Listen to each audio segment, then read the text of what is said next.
C'est une nouvelle qui a surpris et qui déçoit parce que la grande majorité des Ivoiriens s'attendaient à ce que M. Alassane Ouattara renonce à ce quatrième mandat aussi anticonstitutionnel que le troisième à cette candidature, puisque pour le moment, on ne peut pas dire qu'il est élu.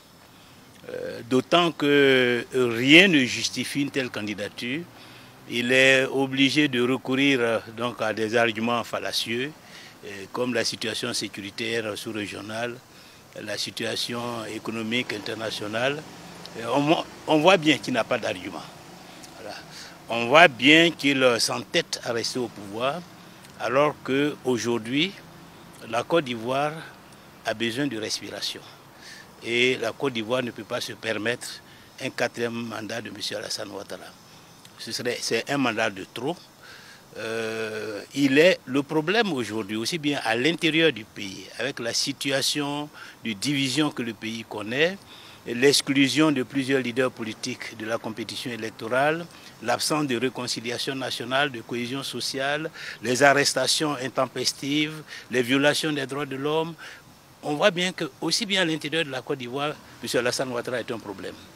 Vis-à-vis de la sous-région ouest-africaine, c'est la même chose. Il veut se positionner en homme de stabilité, mais il a contribué à la destruction de la CEDEAO. L'UEMOA est menacé d'éclatement. Il est en conflit avec les pays membres de l'AES, qui sont nos voisins, avec lesquels nous avons besoin d'entretenir de bonnes relations. On vient de procéder à l'arrestation d'un élu malien. C'est un cyberactiviste burkinabé qui vient de perdre la vie entre les mains des autorités ivoiriennes. On voit bien que nous devons mettre fin à toutes ces situations.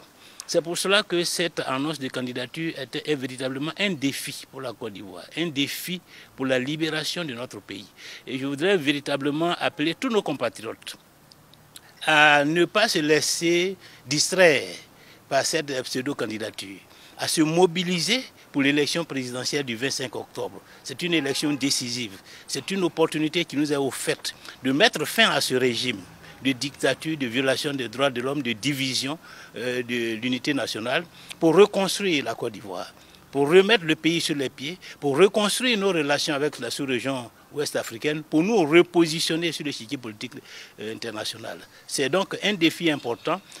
Au lieu donc de se laisser distraire, attendrir ou même démobiliser par cette candidature, il faut la considérer comme un non-événement et se préparer résolument pour le 25 octobre 2025, parce que ce jour-là doit être le jour de la libération de la Côte d'Ivoire.